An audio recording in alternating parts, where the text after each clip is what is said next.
The nurse who worked beside a serial killer for 16 years and never knew. Amy Loughren's coffee mug shook in her hands. She set it down hard on the kitchen table. The phone call had lasted 3 minutes. 3 minutes that changed everything she thought she knew about the last 16 years of her life. Charlie Cullen, she whispered to her empty kitchen. The name felt strange on her lips now. The detective's words played over and over in her mind. Dozens of patients. 16 years. 9 hospitals. Murder. Murder. That word didn't fit with the quiet man who had worked beside her for years. The same man who had helped her through her own health problems. The man who seemed to care more about patients than anyone else she knew. Amy pressed her hands against her eyes. Memories flooded back. Charlie's soft voice during night shifts. His willingness to stay late. His gentle way with scared patients. How could all of that have been fake? How could she have worked so close to someone capable of killing and never known? The morning sun came through her kitchen window. It was Tuesday, December 2003. Amy's world had just been destroyed. She had always been good at reading people. It was part of what made her a good nurse. But Charlie had fooled her completely. She thought about all the patients who had died during their shifts together. All the times she had felt sad about losing someone. All the times Charlie had comforted her when a patient didn't make it.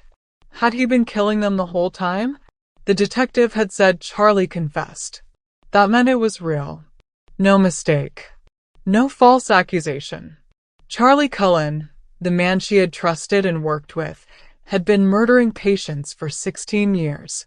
Amy sat in her kitchen as the sun got higher. Every memory of Charlie now looked different. Every conversation they had shared was built on lies. Every patient who had died while she worked beside him might have been murdered. She felt sick. She felt angry. Most of all, she felt stupid. How had she not seen it? How had she been so blind? Somerset Medical Center, New Jersey, 1998. Amy first met Charlie on a Tuesday night in the heart unit.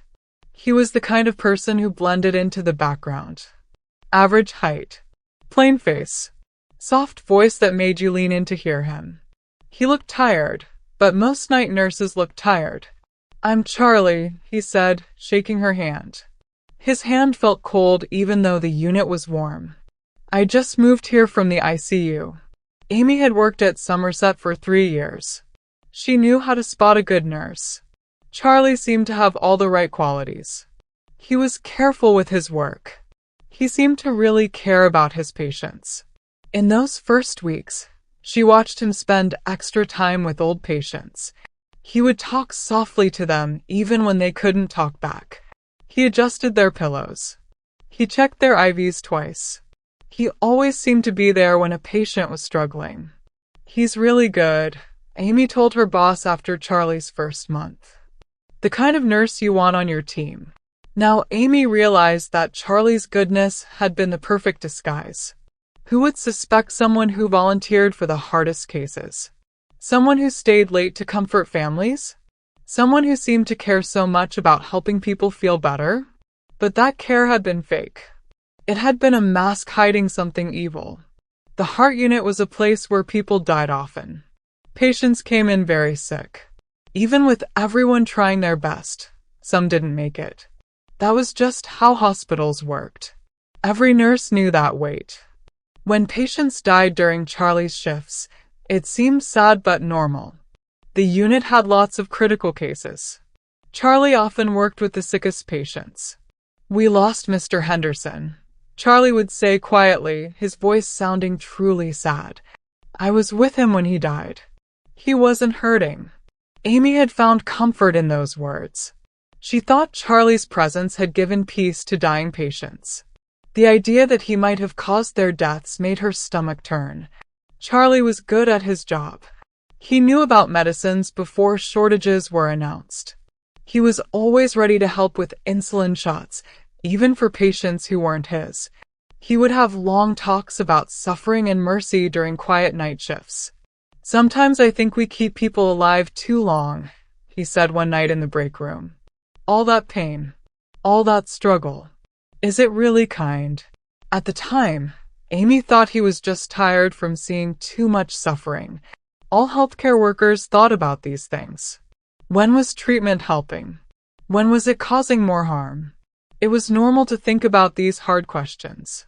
But Charlie's comments had an edge that Amy couldn't identify then. He seemed to watch patients with a cold interest that went beyond normal professional care.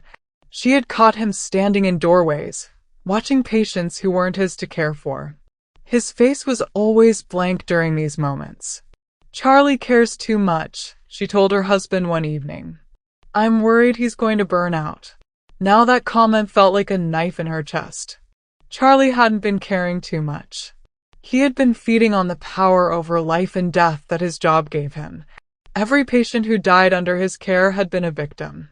And Amy had been completely blind to it. There had been other signs she missed. Charlie always seemed to have access to medicines that were supposed to be locked up. He had a strange ability to be present when patients suddenly got worse. He would volunteer to take care of patients who were particularly weak or alone. "I can handle Mrs. Rodriguez tonight," he would say. "She's been asking for extra attention. I don't mind staying with her." Amy had admired his dedication. She never imagined that his extra attention might be the last thing these patients would ever experience. Spring 1999.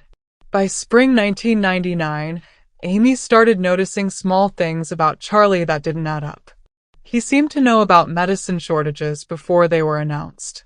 He was always eager to help with insulin injections, even when they weren't his patients.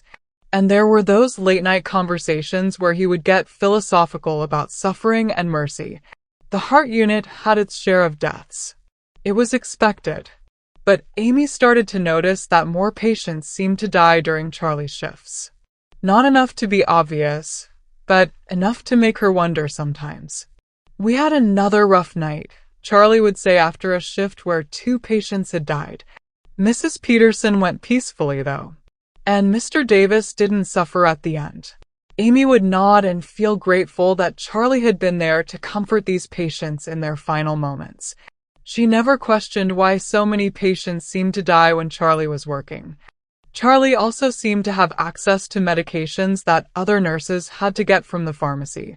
He would help out when supplies were running low, somehow producing exactly what was needed from his own supplies.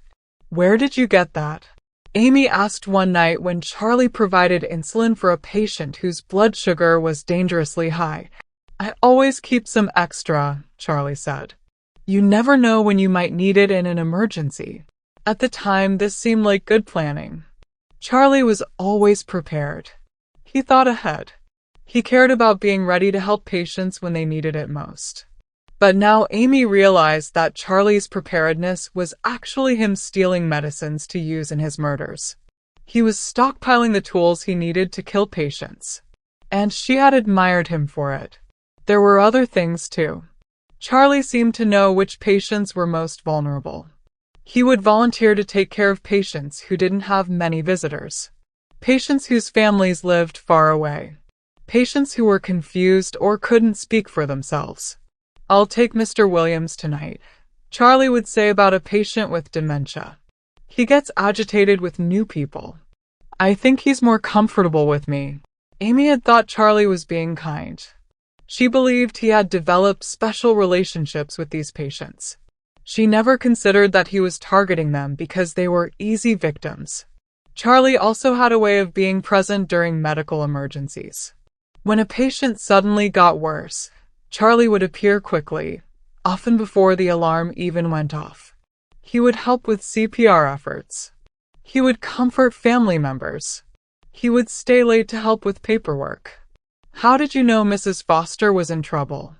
Amy asked one night after Charlie had arrived at a patient's bedside, just as she was going into cardiac arrest.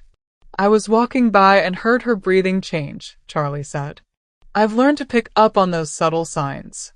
Amy had been impressed by Charlie's clinical instincts.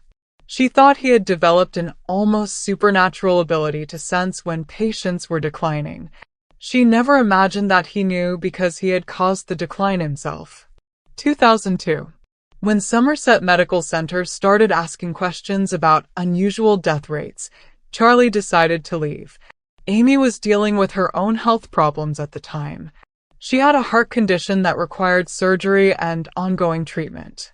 Charlie had been supportive during this difficult time. "You need to stand up for yourself," he told her during one of their conversations. "Doctors don't always listen to what patients are really saying." His advice was helpful.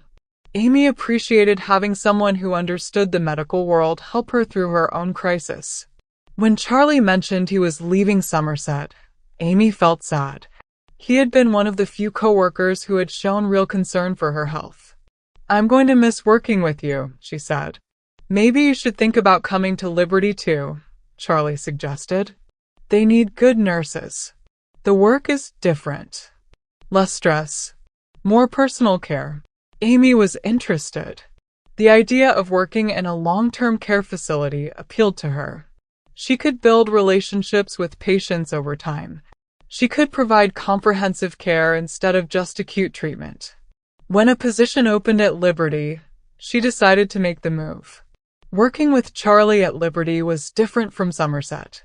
The pace was slower. The patient relationships lasted longer.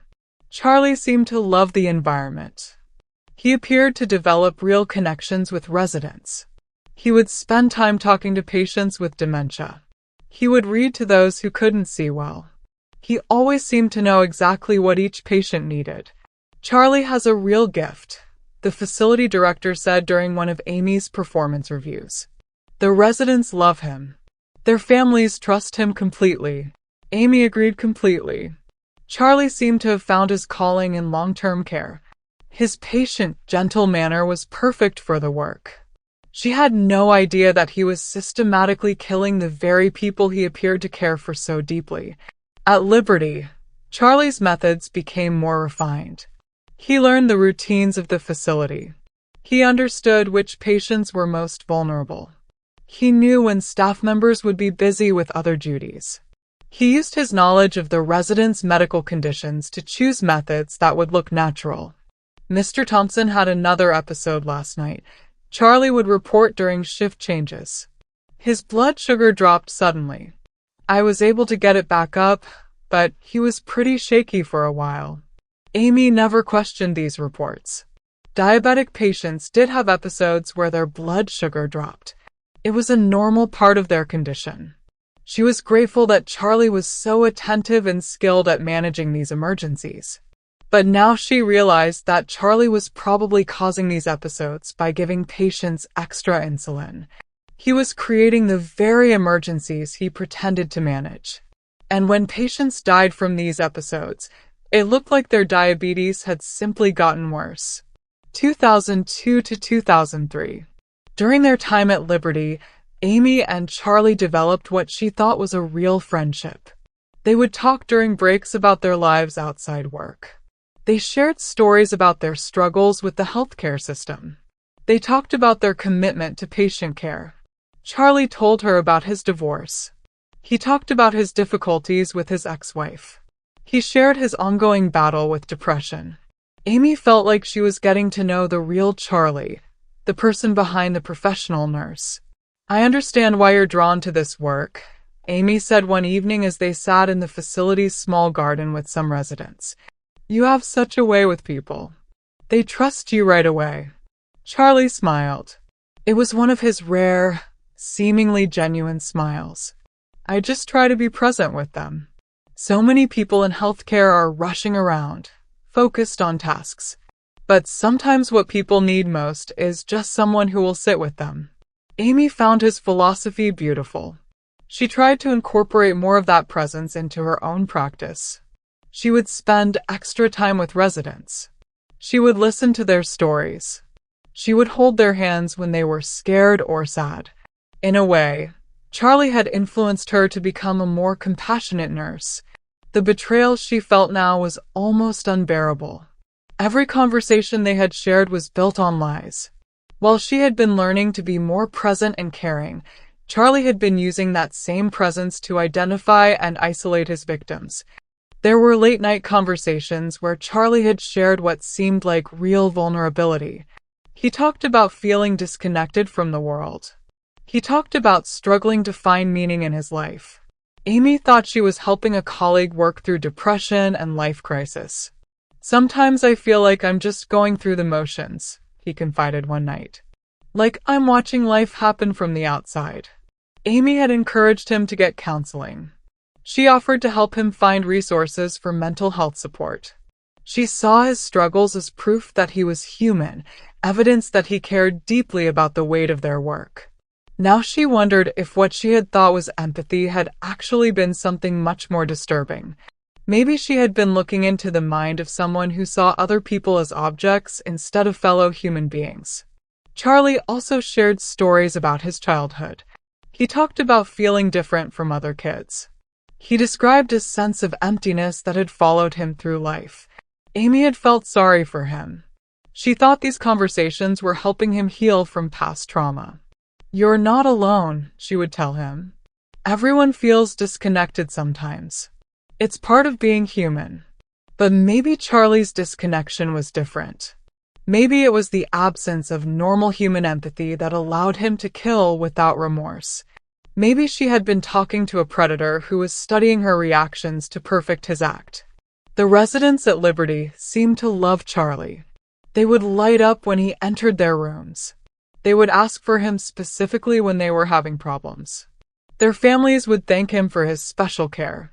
"My mother always asks about Charlie," one daughter told Amy. "She says he's the only one who really understands her." Amy had felt proud to work with someone who had such a positive impact on patients and families. She never imagined that Charlie's understanding might be the calculating assessment of a killer choosing his next victim. Late 2003. The questions started small at first. Families asking about sudden declines in their loved ones. Other nurses mentioning unusual patterns in patient conditions. Amy initially dismissed these concerns as the natural anxiety that came with having a family member in long-term care. "Mr. Patterson's daughter is asking a lot of questions about his death," the facility director mentioned during a staff meeting. "She seems to think something wasn't right about how quickly he went downhill." Amy looked at Charlie, who had been Mr. Patterson's primary nurse. Charlie appeared genuinely sad about the loss. He had even spoken at the small memorial service the facility held for residents who had passed away. "Some families have trouble accepting that their loved one is really gone," Charlie said quietly. "They need someone to blame." It seemed like a reasonable explanation. Amy had seen grieving families struggle to accept deaths that seemed sudden or unexpected. The process of letting go was never easy. Sometimes people looked for explanations that weren't there. But the questions kept coming. Families noticed that their loved ones seemed to decline rapidly after Charlie's shifts. Other nurses began to comment on the number of deaths that occurred when Charlie was working. The facility's medical director started asking for more detailed documentation of patient conditions and medication administration.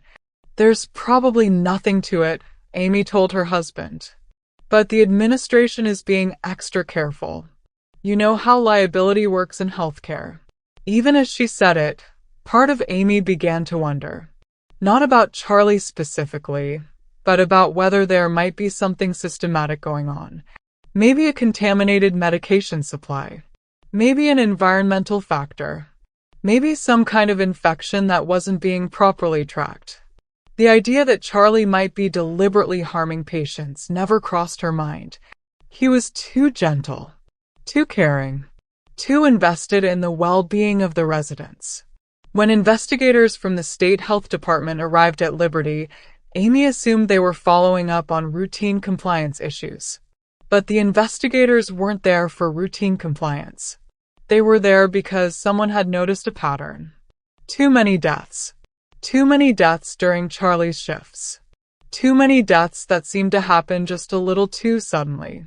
"We're looking at some irregularities in patient outcomes," the lead investigator told the staff during a meeting. "We need to review medication records, patient charts, and staff schedules for the past 2 years. Amy felt a chill of fear. Not because she suspected Charlie, but because she was afraid the investigation might reveal problems that could affect everyone's jobs. Healthcare facilities were fragile. Even minor scandals could lead to closures and massive layoffs. The investigators spent weeks at Liberty. They interviewed staff members. They reviewed patient records. They analyzed medication logs.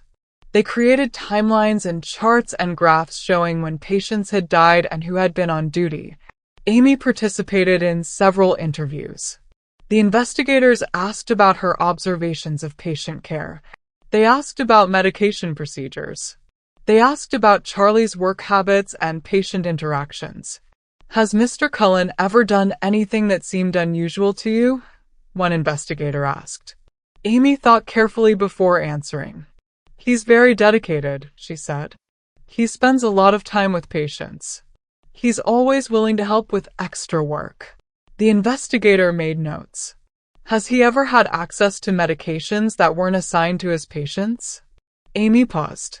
She remembered Charlie's ability to produce medicines when supplies were running low. But that had seemed like good preparation, not anything suspicious. "He's always been very prepared," she said. "He keeps extra supplies in case of emergencies." More notes. "Have you noticed any patterns in patient deaths when Mr. Cullen is on duty?" Amy felt uncomfortable with the question. It seemed like the investigators were looking for something specific. But she couldn't identify any unusual patterns. People died in long-term care facilities. It was just part of the reality. "Patients die," she said. "That's why they're here. Most of them are very sick." The investigator nodded. "We understand. We're just trying to understand the circumstances around certain deaths." November 2003. The investigation expanded beyond Liberty. Amy learned that investigators were looking at Charlie's work history across multiple facilities. They were examining patient deaths at Somerset Medical Center, where she had first worked with Charlie. They were looking at other hospitals where Charlie had worked before she knew him. "This is bigger than we thought," the facility director told the staff during another meeting. "The investigation involves multiple facilities and covers several years." Amy felt a growing sense of dread. If Charlie was being investigated for deaths at multiple facilities, it suggested something more serious than isolated incidents or unfortunate coincidences. But even then, she had trouble believing that Charlie could be responsible for deliberately harming patients. Charlie was placed on administrative leave pending the investigation. Amy was shocked by how much this affected her. She had grown to depend on Charlie's presence at work. He was one of the few people who understood the emotional weight of their job. Without him, the facility felt different. Less secure. Less caring. "I'm scared," Charlie told her during one of their last conversations before his leave began. "They're looking at deaths from my shifts going back years. I don't understand why they think I'm involved." Amy felt protective of her colleague. She knew how devastating it could be for a healthcare worker to be questioned about patient deaths, even when those deaths were clearly natural. The emotional toll of having your professional competence questioned could be overwhelming. "I'm sure it will all get sorted out," she said. "Everyone here knows you're a good nurse. The families love you. The patients trust you." Charlie nodded, but Amy noticed his hands were shaking slightly. She thought it was stress and anxiety about the investigation. She never imagined it might be fear about being caught. The investigators continued their work even after Charlie left. They brought in experts to review patient records. They consulted with toxicologists about medication interactions. They interviewed more staff members, family members, and former colleagues from other facilities. Amy learned that the investigation had started because of a single suspicious death at Somerset Medical Center. A patient had died suddenly after receiving what appeared to be an overdose of insulin. The death had been initially attributed to a medication error. But when investigators looked more closely, they found other similar deaths, all involving patients who had been under Charlie's care. "We found a pattern," Detective Danny Baldwin explained to Amy during one of their interviews. Multiple patients dying from what appeared to be insulin overdoses. All during Mr. Cullen's shifts. All patients who had been stable before their sudden decline. Amy felt sick hearing this. Insulin overdoses were serious medical emergencies. They could cause patients to go into shock and die quickly. If Charlie had been giving patients overdoses of insulin, he had been causing them to suffer before they died. But why? Amy asked. Why would he do something like that? Detective Baldwin shook his head. We're still trying to understand his motivation. But the evidence is clear. He had access to insulin. He had opportunity. And the pattern of deaths is too consistent to be coincidence. The detective showed Amy charts and graphs demonstrating the correlation between Charlie's work schedule and patient deaths. The visual evidence was overwhelming. Far more patients died during Charlie's shifts than during other nurses' shifts. The difference was statistically impossible to explain by chance. Could it be because he was assigned to sicker patients? Amy asked desperately. Maybe he worked with more critical cases? We considered that, Detective Baldwin said. But the patients who died weren't necessarily the sickest ones. Many of them were stable. Some were even improving before they suddenly declined. Amy stared at the charts. The evidence was undeniable. Charlie had been systematically killing patients for years. And she had been working beside him, completely unaware of what he was doing. December 2003. The phone call came on a Tuesday morning. Detective Baldwin's voice was professional but gentle as he told Amy that Charlie had been arrested and charged with murder. Mr. Cullen has confessed to killing patients at multiple facilities, the detective said. He's admitted to using insulin and other medications to cause patient deaths. We believe he may have killed dozens of people over 16 years. Amy felt the room spin around her. The word confessed hit her like a physical blow. If Charlie had confessed, then it was real. There was no mistake, no misunderstanding, no false accusation. Charlie Cullen, the man she had considered a friend, had been systematically murdering patients for 16 years. How many? Amy whispered. We're still determining the exact number, Detective Baldwin said. But we believe it could be as many as 40 victims, possibly more.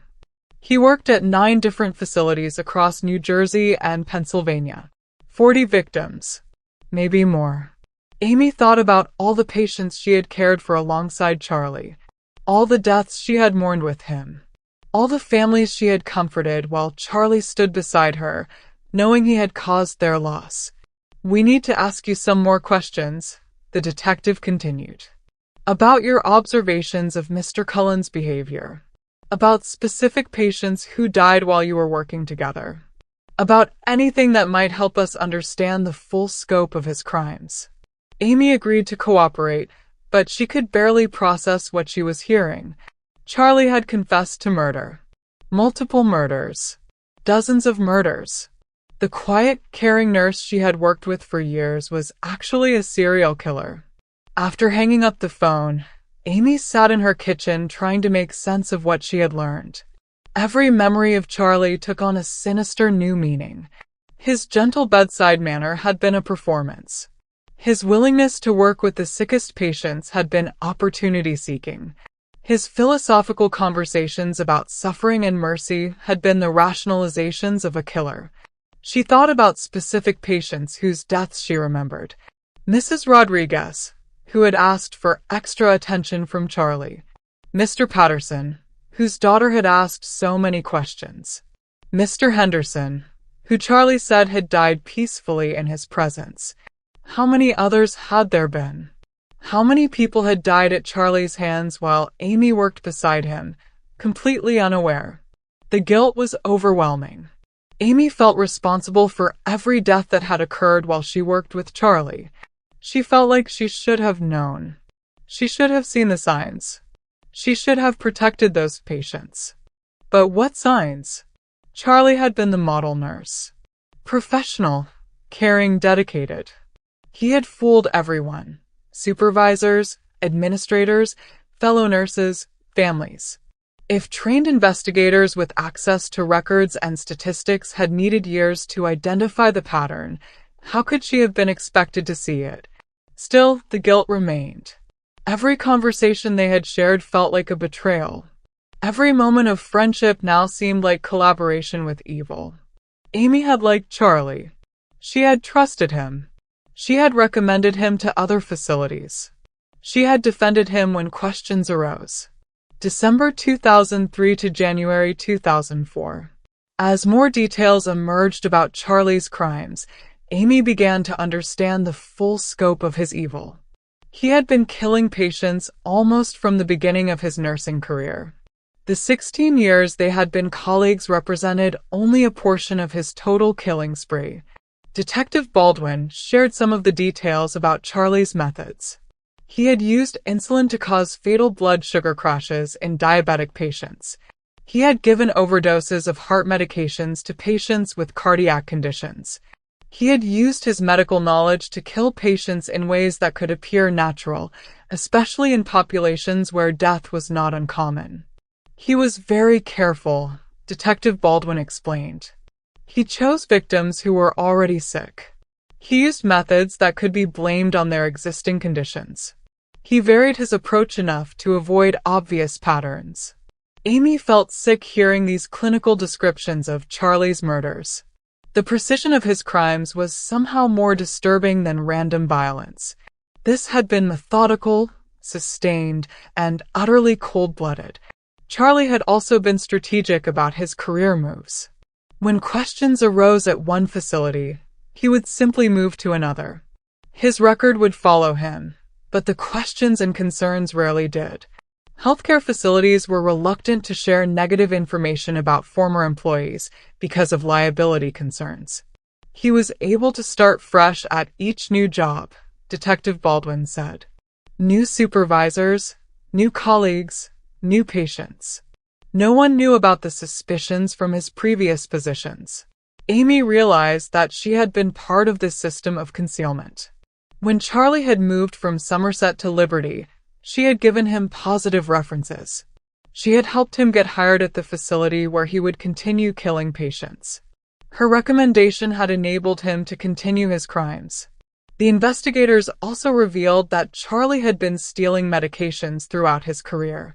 He had developed sophisticated methods for obtaining drugs without being detected. He would take small amounts from multiple sources. He would replace medications with saline solutions. He would time his thefts to coincide with inventory periods when shortages might be attributed to clerical errors. He was very good at gaming the system, Detective Baldwin said. He understood how hospitals and nursing homes operated. He knew where the weak points were in medication tracking and patient monitoring. Amy thought about all the times Charlie had been able to produce medications when supplies were running low. She had admired his preparedness. She had never imagined that he was stealing drugs to use in murders. The families of Charlie's victims began to come forward as news of his arrest spread. Amy watched news reports featuring daughters talking about their father's sudden deaths, sons describing their mother's unexpected declines, spouses sharing their confusion about their partner's rapid deterioration. "I knew something wasn't right," one daughter said during a news interview. "My father was getting better, and then suddenly he was gone. The nurses said it was natural, but it didn't feel natural." Amy wanted to apologize to these families. She wanted to explain that she had been deceived just as they had been. But words felt inadequate in the face of such profound loss. How could she explain that she had considered Charlie a friend while he was killing their loved ones? January 2004. The weeks following Charlie's arrest were a blur of interviews, media attention, and soul-searching. Amy found herself at the center of an investigation that seemed to grow larger every day. Detectives wanted to know about her observations of Charlie's behavior. They wanted to know about his access to medications. They wanted to know about her awareness of any unusual patterns in patient deaths. The media attention was overwhelming. Reporters wanted to know how Charlie had been able to kill so many patients without being detected. They wanted to understand how the healthcare system had failed so completely. Amy found herself representing not just her own experience, but the broader questions about how such a tragedy could occur. "How did you not know?" one reporter asked during a press conference. "How could you work so closely with someone and not realize they were a killer?" The question haunted Amy. How had she not known? Was there something wrong with her judgment? Was there something wrong with her ability to read people? Had she been willfully blind to signs that should have been obvious? Amy participated in numerous interviews with law enforcement officials. She provided detailed accounts of her interactions with Charlie. She described specific incidents involving patients who had died. She shared her observations about Charlie's behavior and work habits. Did Mr. Cullen ever say anything that suggested he might harm patients? Detective Baldwin asked during one interview. Amy thought about Charlie's philosophical conversations about suffering and mercy. At the time, she had interpreted these as the reflections of a compassionate nurse struggling with the emotional weight of their work. Now she wondered if they had been glimpses into the mind of a killer. "He used to talk about mercy," she said. "About whether we were keeping people alive too long. About whether prolonging life was always the right thing to do." Detective Baldwin made notes. "Did these conversations seem unusual to you at the time?" Amy shook her head. "They seem normal. We all think about these things. When treatment stops helping and starts hurting. When intervention becomes cruel instead of kind." But as she spoke, Amy realized that Charlie's conversations had been different. There had been an edge to them. A coldness. A detachment that went beyond professional objectivity. She had sensed it but hadn't understood what it meant. The investigators also wanted to understand the culture of the healthcare facilities where Charlie had worked. They wanted to know about medication procedures, patient monitoring systems, and communication between staff members. Was there anything about the way medications were handled that made Mr. Cullen's activities possible? One investigator asked. Amy described the systems she had worked with. Medications were supposed to be secured and tracked. But there were gaps in the system. Busy shifts. Emergency situations. Times when normal procedures weren't followed exactly. "Charlie was good at anticipating needs," she said. "He would have medications ready before they were requested. He would help out when other nurses were busy. We thought he was just being efficient." The investigators nodded. They were building a picture of how Charlie had been able to operate undetected for so long. His crimes had been enabled not just by his own cunning, but by systemic weaknesses in healthcare oversight. February 2004. The guilt Amy felt was complex and overwhelming. She felt guilty for not recognizing what Charlie was doing. She felt guilty for recommending him to other facilities. She felt guilty for defending him when questions arose. She felt guilty for every moment of friendship they had shared. But perhaps most difficult was the guilt she felt about her own patients. During their time working together, Amy had been responsible for the care of many patients who had also been under Charlie's care. Had she unknowingly enabled his access to potential victims? Had her positive reports about his work helped him maintain his position and continue killing? "You couldn't have known," her husband said repeatedly. No one could have known. But Amy struggled to accept that reassurance. She had prided herself on being observant, on understanding people, on being able to read situations. The fact that she had been so completely deceived by someone she had worked with closely felt like a fundamental failure of her professional and personal judgment. Amy started seeing a counselor to help process her feelings about the situation. The counselor helped her understand that Charlie's ability to deceive people was not a reflection of her inadequacy, but rather evidence of his sophistication as a predator. "Psychopaths are often very good at manipulating others," the counselor explained.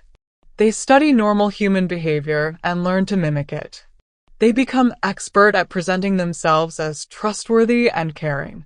The counselor also helped Amy understand that her compassionate nature had made her vulnerable to Charlie's manipulation.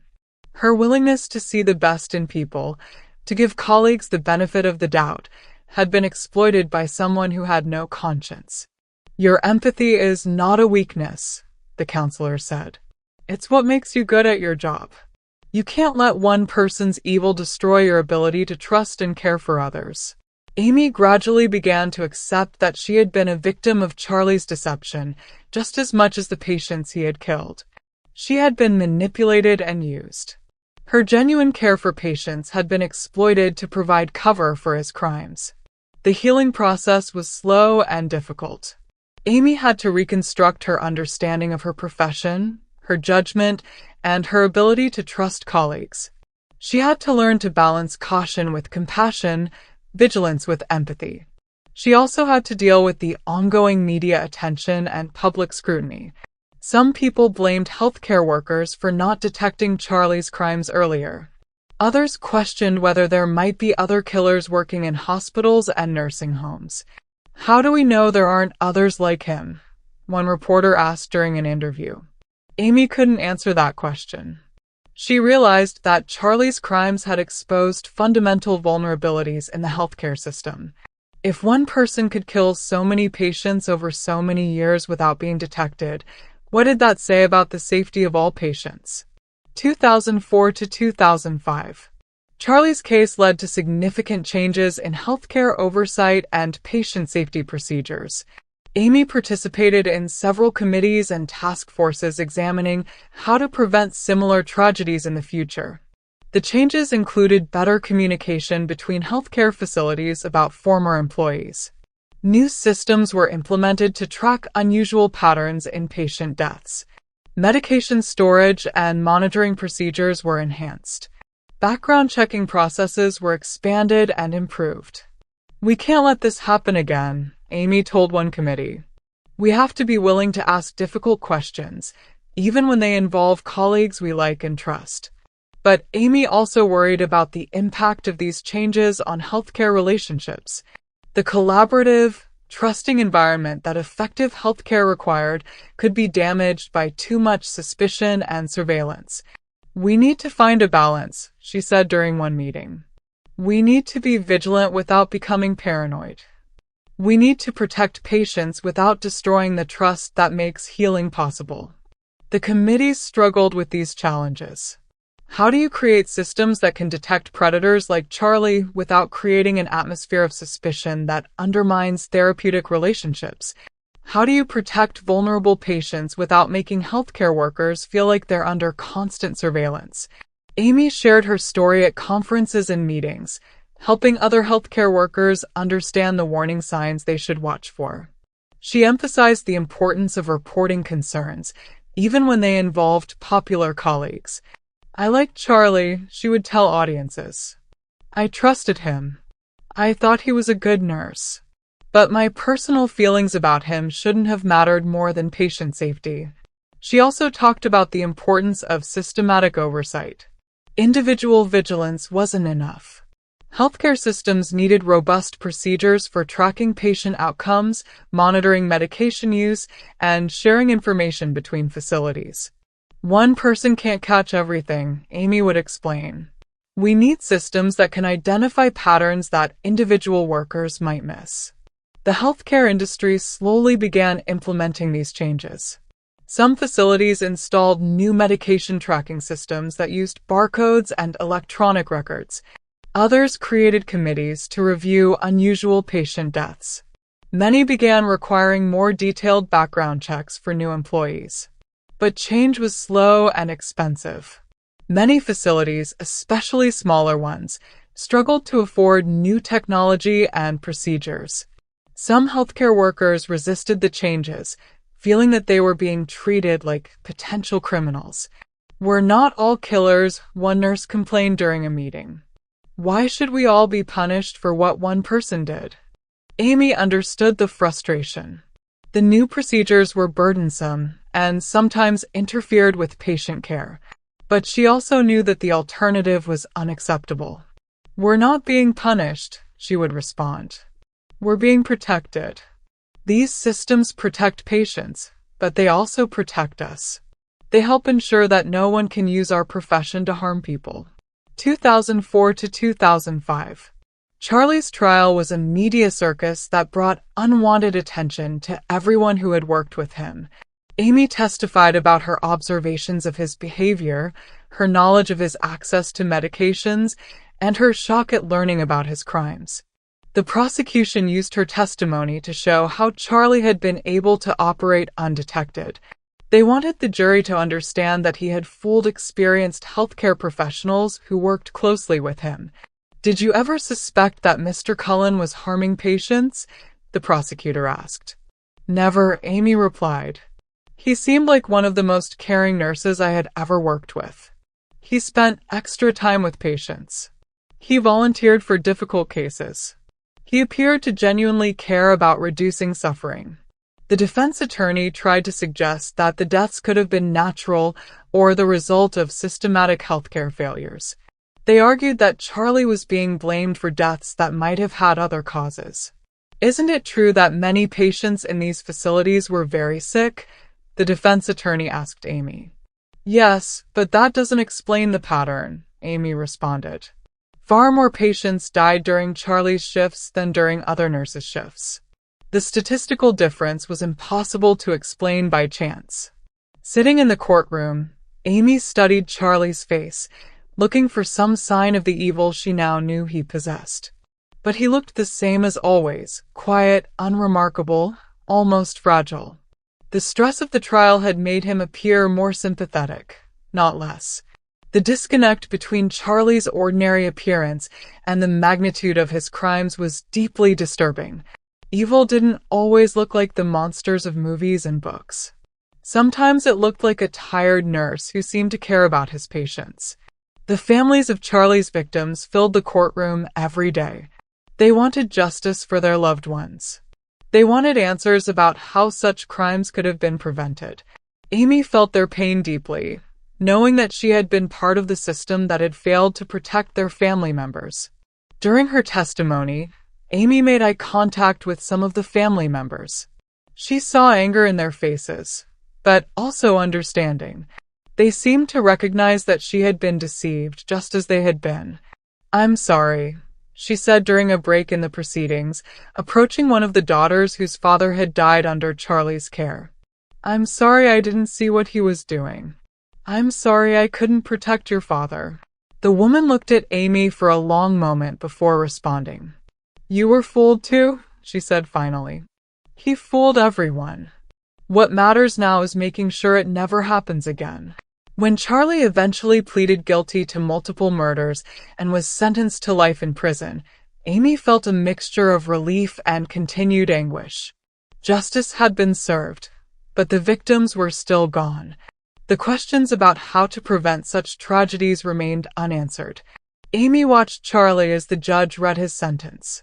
He showed no emotion, no remorse, no acknowledgement of the pain he had caused. Even at the end, he remained the same blank, unremarkable person she had worked with for years. "The defendant will serve multiple life sentences without the possibility of parole," the judge announced. "These crimes represent a fundamental betrayal of the trust placed in healthcare professionals." As Charlie was led away in handcuffs, Amy felt a chapter of her life closing. But she knew that the impact of his crimes would continue to affect her and the healthcare system for years to come. 2005 to 2006. The months following Charlie's conviction were a period of rebuilding for Amy. She had to reconstruct her understanding of her profession, her judgment, and her ability to trust colleagues. The healthcare field felt different, more dangerous, more uncertain, less innocent. Amy eventually returned to nursing, but she approached her work differently. She was more observant, more questioning, more willing to speak up when something seemed unusual. The experience with Charlie had taught her that maintaining professional relationships shouldn't come at the expense of patient safety. She also became an advocate for healthcare reform, speaking at conferences and meetings about the need for better oversight and communication between facilities. Her message was that preventing future tragedies required both individual vigilance and systematic changes. "We have to be willing to ask difficult questions," she would tell audiences. "We have to be willing to report concerns even when they involve colleagues we like and trust. Patient safety has to come first, always." The work was difficult and sometimes painful. Amy had to relive her experiences with Charlie repeatedly, sharing the story of how she had been deceived by someone she had considered a friend. But she felt a responsibility to use her experience to help prevent similar tragedies. She worked with hospitals and nursing homes to develop better procedures for monitoring patient outcomes. She helped create training programs to teach healthcare workers about the warning signs of potential predators. She advocated for legislation requiring better background checks and information sharing between facilities. "We can't just hope this never happens again," she would say. "We have to actively work to prevent it." Amy also continued her own healing process. She worked with counselors to process her feelings of guilt and betrayal. She learned to separate her genuine care for patients from her misplaced trust in Charlie. She developed strategies for maintaining appropriate professional boundaries while still providing compassionate care. The experience had changed her, but it had also deepened her commitment to nursing. She understood more clearly than ever the vulnerability of patients and the sacred trust they placed in healthcare providers. That trust was both a privilege and a tremendous responsibility.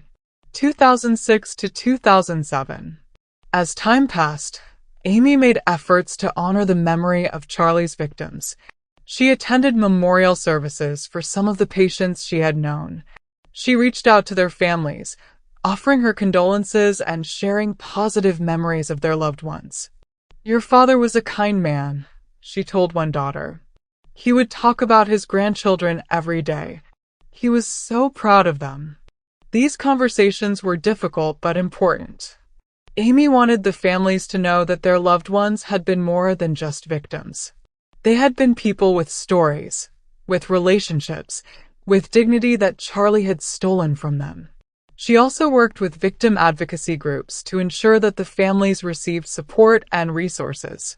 Many of them struggled with guilt, wondering if they should have done more to protect their family members. Amy understood that feeling intimately. "We all did the best we could with the information we had," she would tell them. Charlie was very good at deceiving people. He fooled healthcare professionals who had years of training and experience. "You couldn't have known." Amy helped organize a memorial garden at one of the facilities where Charlie had worked. It was a place where families could come to remember their loved ones, separate from the horror of how they had died. "This is about celebrating their lives, not focusing on their deaths," Amy explained during the dedication ceremony. "They were fathers and mothers, grandparents and friends. They deserve to be remembered for who they were, not for what happened to them." The memorial garden became a place of healing for many families. It provided a space where they could grieve and remember, without being overwhelmed by the circumstances of their losses. Amy also worked to ensure that the stories of Charlie's victims were not forgotten. She participated in documentaries and news reports about the case, always emphasizing the humanity of the people who had died. "These weren't just statistics," she would say. "These were real people with real lives." Mrs. Rodriguez loved to talk about her cooking. Mr. Patterson collected stamps. Mr. Henderson told the funniest jokes. They mattered. 2007 to 2008. The healthcare industry continued to grapple with the implications of Charlie's crimes. Amy participated in numerous committees and task forces examining how to improve patient safety and prevent similar tragedies. One of the most significant changes was the creation of better information sharing systems between healthcare facilities. Previously, when a nurse left one job and started another, their new employer often had little information about their previous performance or any concerns that had been raised. "We created a system that allowed predators to start fresh every time they moved," Amy explained to one committee. Charlie was able to leave Somerset when questions arose and start over at Liberty with a clean slate. New systems were developed to track healthcare workers across multiple facilities. Background checks became more comprehensive. Facilities were required to report concerns about former employees, even if those concerns hadn't resulted in formal disciplinary action. The changes also included better medication tracking systems. Charlie had been able to steal drugs throughout his career by taking small amounts from multiple sources. New technology made it much harder to divert medications without being detected. Every pill needs to be accounted for, Amy would tell facilities implementing new systems. From the pharmacy to the patient. We can't have gaps where medications can disappear. Patient monitoring systems were also improved. Statistical analysis programs were developed to identify unusual patterns in patient deaths. These systems could flag situations where too many patients were dying during particular shifts or under the care of specific staff members. We can't rely on individual observation alone, Amy explained. We need systems that can identify patterns that individual workers might miss. The changes were expensive and sometimes controversial. Some healthcare workers felt that they were being treated like potential criminals. Some facilities complained about the cost and complexity of new systems. But Amy remained committed to the reforms. She knew that the alternative was unacceptable. Too many patients had died because the system had failed to protect them. The cost of prevention is always less than the cost of tragedy, she would say. We can't put a price on patient safety. 2008 to 2010. Amy's personal healing journey continued long after Charlie's trial and conviction. She worked with counselors to process her complex feelings about the situation. She learned to separate her genuine care for patients from her misplaced trust in Charlie. One of the most difficult aspects of her healing was learning to trust her own judgment again. If she had been so wrong about Charlie, how could she trust her instincts about other people? How could she know if someone was trustworthy or dangerous? You can't let one person's evil destroy your ability to connect with others, her counselor explained. Charlie was exceptional in his ability to deceive people. Most people are not like him. Amy gradually learned to trust again, but with more awareness and caution. She developed strategies for maintaining appropriate professional boundaries while still providing compassionate care. She learned to listen to her instincts while also relying on systematic safeguards. The experience also deepened her understanding of the complexity of human nature. She had learned that evil could hide behind the most ordinary facades, that trust must be balanced with vigilance, and that the responsibility to protect vulnerable patients belonged to everyone in the healthcare system. I used to think I was good at reading people, Amy would say during speaking engagements. I thought I could tell who was trustworthy and who wasn't. Charlie taught me that some people are very good at hiding their true nature. But the experience also reinforced her belief in the fundamental goodness of most people in healthcare. For every Charlie Cullen, there were thousands of nurses, doctors, and other healthcare workers who genuinely cared about helping patients. We can't let one person's evil make us lose faith in humanity, she would tell audiences. Most people in healthcare are there because they want to help people. We just need better systems to identify and stop the few who aren't. Amy also found meaning in her role as an educator and advocate. By sharing her story, she could help other healthcare workers understand the importance of vigilance and communication. She could contribute to systematic changes that might prevent future tragedies. I can't bring back the people Charlie killed, she would say. But I can help ensure that no one else dies the way they did. 2010 present. More than a decade after Charlie's crimes were discovered, Amy continues to deal with their impact. She still works as a nurse, but she brings to her practice the hard-won wisdom of her experience with Charlie. She is more observant now, more willing to question unusual patterns, more committed to putting patient safety above personal relationships. But she has also maintained her compassion and her belief in the fundamental goodness of most people in healthcare. I'm a different nurse now, she admits. More cautious, more questioning. But I hope I'm also more effective at protecting patients. Amy continues to speak at conferences and meetings about healthcare safety. She shares her story not to frighten people, but to help them understand the importance of vigilance and systematic safeguards. We can't prevent all tragedies, she tells audiences, but we can learn from past mistakes. We can create systems that make it harder for predators to operate undetected. The healthcare industry has implemented many of the reforms that Amy and others advocated for. Background checking procedures have been improved. Information sharing between facilities has been enhanced. Medication tracking systems have been upgraded. Patient monitoring programs have been developed. But Amy knows that no system is perfect. The potential for similar tragedies remains. Evil can be creative and persistent. The responsibility to protect patients requires constant vigilance from everyone in the healthcare system.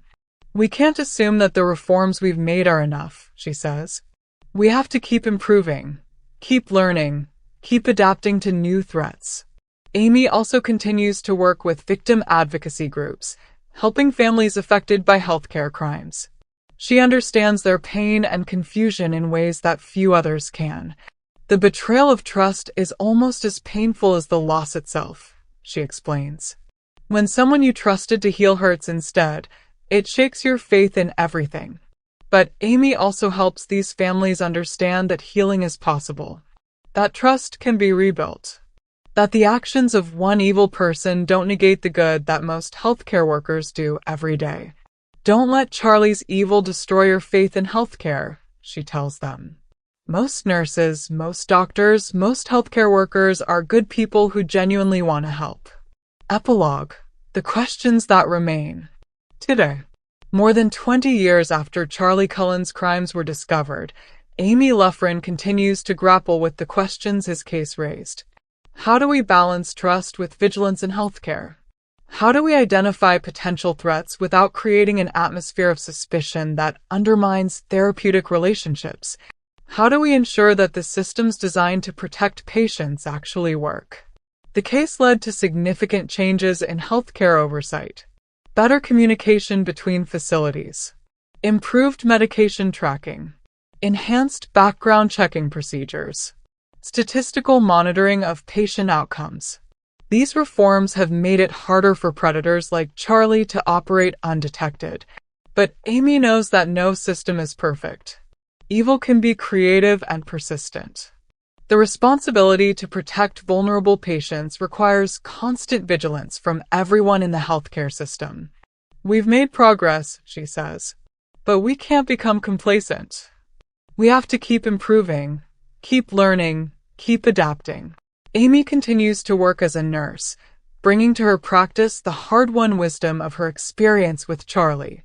She is more observant now, more willing to question unusual patterns, more committed to putting patient safety above personal relationships.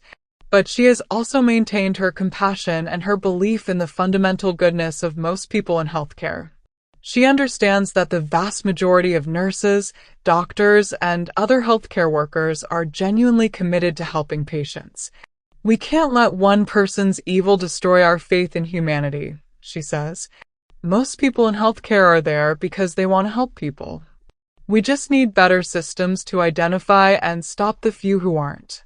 The story of Charlie Cullen serves as a reminder that evil can hide behind the most ordinary facades, that trust must be balanced with vigilance, that the responsibility to protect vulnerable patients belongs to everyone in the healthcare system. Amy's journey from naive trust to informed watchfulness illustrates the personal cost of these lessons. But it also demonstrates the possibility of using traumatic experiences to create positive change. I can't bring back the people Charlie killed, Amy says, but I can help ensure that no one else dies the way they did. The colleague Amy thought she knew was a stranger. The man she had trusted was a killer. The profession she had devoted her life to was more dangerous than she had ever imagined. But in learning these painful truths, Amy discovered strength she didn't know she possessed. She found a mission she hadn't known she needed. She developed wisdom that she now shares with others. Charlie Cullen's crimes were a devastating betrayal of trust. But Amy Loughren's response to that betrayal has been a testament to the power of healing, growth, and the determined pursuit of justice. The questions Charlie's case raised continue to challenge the healthcare system. How do we protect patients while maintaining the trust that makes healing possible? How do we identify predators without becoming paranoid? How do we learn from past failures without being paralyzed by them? These are questions that Amy continues to grapple with every day. They are questions that the healthcare system continues to work on. They are questions that may never have perfect answers. But Amy's story shows that progress is possible. That learning from tragedy can prevent future tragedies. That the darkness of one person's evil can be transformed into the light of wisdom, vigilance, and hope. The colleague she never knew taught her lessons she never wanted to learn. But those lessons have made her a better nurse, a better advocate, and a better protector of vulnerable patients. In the end, that may be Charlie Cullen's most important legacy, not the evil he did, but the good that others have done in response to that evil. Not the lives he took, but the lives that have been saved by the systems created to prevent others like him. Amy Loughren continues to carry the weight of what she learned about Charlie, but she also carries the hope that her experience can help protect others from similar tragedies. I wish I had never met Charlie Cullen, she says, but since I did, I'm going to make sure that his victims didn't die in vain. I'm going to make sure that their deaths led to changes that protect other patients. That is Amy's mission. That is her commitment. That is how she has transformed the worst experience of her professional life into a force for good. The story continues. The vigilance continues. The hope continues. And patients are safer because of it. The end. We encourage you to like and subscribe to our channel if you enjoyed the video. Please share your thoughts in the comments section and explore our channel for a diverse range of content, including audiobooks, murder mysteries, psychological thrillers, and classic novels. We strive to provide comprehensive and engaging storytelling experiences. Your visit is highly appreciated, and we are confident you will find content to your liking.